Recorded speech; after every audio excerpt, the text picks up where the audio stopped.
दिली जाणार आहे। अर्थसंकल्पात मांडलेल्या 4 स्तंभांपैकी पारदर्शक, गतिमान आणि जबाबदार अशा सुशासनाचे उद्दिष्ट ठेवलं आहे। यासाठी सेवा प्रवेश नियमांचं एकत्रीकरण आणि सुलभीकरण केलं जाणार आहे।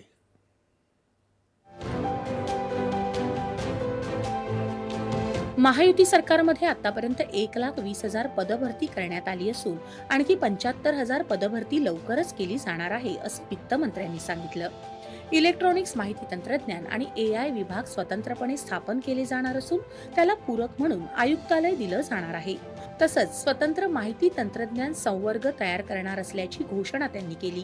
आपलं सरकार महाडीबीटी अशा सेवा पोर्टलचे दुसरे टप्पे विकसित केले जाणार आहेत।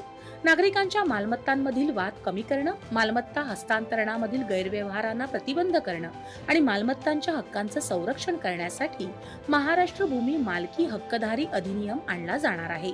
त्याशिवाय जमिनीचे 100% व्यवहार संगणकीकृत करणं, 100% ई-ऑफिस, AI, क्वांटम संगणक, ड्रोन, स्वयंचलित वाहनं, डीपटेक सारख्या अत्याधुनिक तंत्रज्ञान क्षेत्रात राज्याला जागतिक केंद्र म्हणून विकसित करण्यासाठी विशेष धोरण आखण्याची घोषणा त्यांनी केली। सुरक्षित, विश्वासार्ह आणि भविष्याच्या सज्जतेसाठी राज्याचं सायबर सुरक्षा धोरण तयार केलं जाणार आहे। त्याशिवाय नागपूर इथं अत्याधुनिक state data centre, Maharashtra Jio technology application सेंटरची स्थापना केली जाईल। आरोग्य क्षेत्रावरही या अर्थसंकल्पात भर देण्यात आला आहे।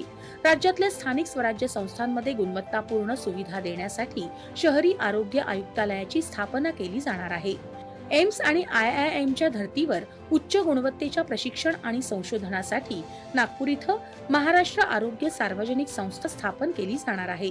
कर्करोग, मधुमेह, हृदयविकार अशा आजारांचं निदान करण्यासाठी आशियाई विकास बँकेच्या मदतीतून ग्रामीण भागासाठी 4,500 कोटींची प्रगती योजना सुरू केली जाईल। राज्यात डिजिटल सार्वजनिक आरोग्य परिसंस्था निर्माण करण्यासाठी महाराष्ट्र डिजिटल आरोग्य तंत्रज्ञान अभियान राबवण्याची घोषणाही वित्तमंत्र्यांनी केली।